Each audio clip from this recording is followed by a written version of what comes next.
Tal como se esperaba, el Banco Central decidió mantener en 3% la tasa de interés luego de su reunión de política monetaria de julio, y este nivel se mantiene así desde octubre del año pasado.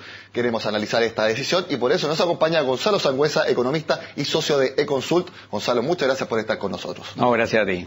A ver, me imagino que tampoco fue una sorpresa para ti, particularmente porque integra el grupo de política monetaria, que este lunes le hayan recomendado al Banco Central mantener la tasa en 3%. Efectivamente, todos los datos de actividad económica muestran que la desaceleración continúa.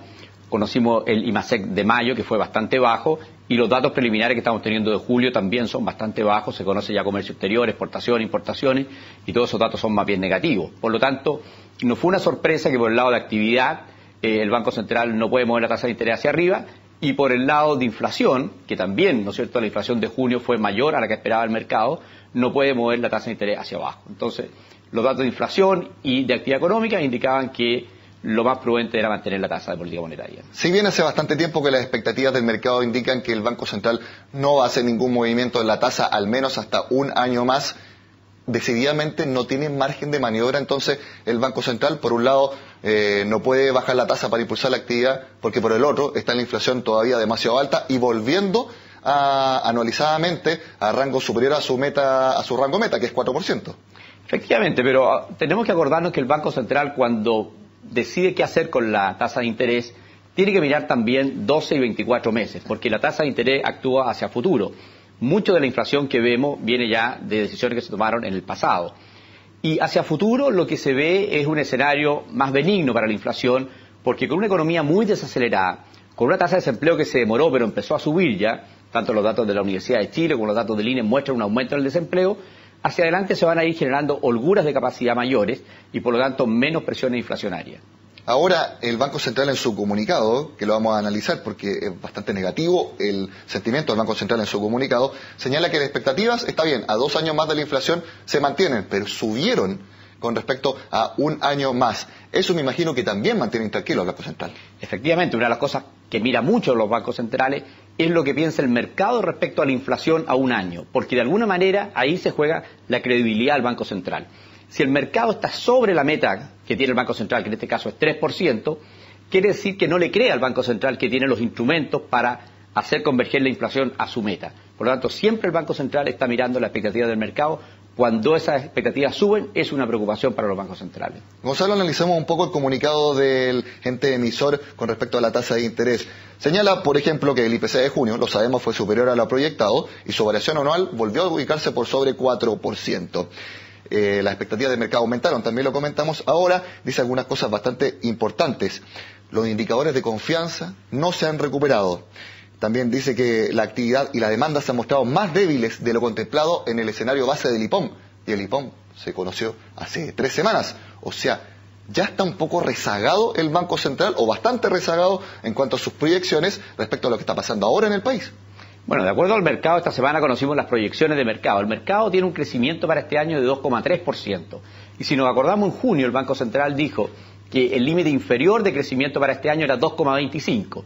Así que desde ese punto de vista todavía está en el rango de proyección, pero claramente a un mes de haber hecho el IPOM, de haber hecho las proyecciones del Banco Central, el mercado cree que estamos en el rango inferior de esa proyección.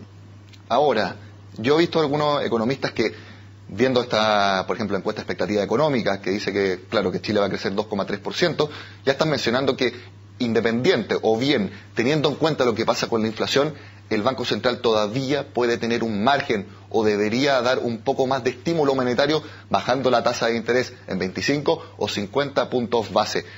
¿Tú crees que tenga realmente esa posibilidad o es más bien una sensación que hay? A ver, yo creo que este año el mix de política estabilizadora ha sido un fuerte aumento del gasto fiscal, en torno al 8 o 10%, y tasas de interés más o menos bajas, en torno al 3%. Y no está funcionando. Por lo tanto, yo he sostenido que tal vez para el próximo año debiéramos buscar un mix distinto, que es menor gasto fiscal, o sea, una desaceleración del gasto fiscal. Eso le deja más espacio a la política monetaria y bajar la tasa de interés con más fuerza. Con lo cual vamos a lograr una depreciación del peso chileno y vamos a hacer más competitivo el sector transable. Y por lo tanto, a través de las exportaciones podríamos salir de esta desaceleración. Es lo que han hecho todos los países que entraron en desaceleraciones o en crisis. Lo está haciendo Europa, lo hizo Japón, ¿no es cierto? Lo hizo Estados Unidos en su minuto. Yo creo que esa puede ser una mejor receta que la que estamos aplicando hoy día. O sea, con un menor gasto fiscal, por más que se esté depreciando el peso chileno, o sea, aumentando el precio del dólar, esos dos factores se contrapesarían para evitar presión inflacionaria. Efectivamente. Por eso creo que hoy día no lo puede hacer, porque el gasto fiscal muy expandido, la tasa de interés no puede seguir bajando. Pero si el gobierno le deja espacio al Banco Central para que actúe con más fuerza la tasa de interés, vamos a tener dos efectos: menor tasa de interés, que es reactivadora, y también un tipo de cambio real más alto, que permitiría que el sector exportador, que depende de la demanda externa, no de la demanda interna. Sabemos que la demanda interna está caída por la confianza de los consumidores y por la confianza de los empresarios. Eso va a ser difícil de revertir en el corto plazo. Entonces podríamos depender, como lo hemos hecho muchas veces en el pasado, de la demanda externa. Estados Unidos se está recuperando, Europa, a pesar de Grecia, se está recuperando, y por lo tanto eso podría ser un buen mix de política para el próximo año: menor tasa de interés, desaceleración del gasto fiscal, mayor tipo de cambio. Pero ya sería para el próximo año, ¿no podría ser algo que quizás viéramos en el último trimestre de este? Va a ser difícil porque el presupuesto lo vamos a conocer por ahí por septiembre, pero se aprueba en noviembre. Y todo ese periodo de incertidumbre de cuánto va a ser finalmente el presupuesto no le va a permitir al Banco Central tener un mapa claro, ¿no es cierto?, de hasta dónde puede llegar con la tasa de interés. Bueno, por lo menos en el comunicado de este martes el Banco Central mantuvo su sesgo neutral, es decir, no debiera mover cambio de la política monetaria en los meses subsiguientes. Vamos a ver entonces qué es lo que pasa ya el próximo año. Al menos el mercado dice que no va a haber cambios hasta 2016. Gonzalo Sangüesa, muchas gracias por estar con nosotros. No, a usted por invitarme.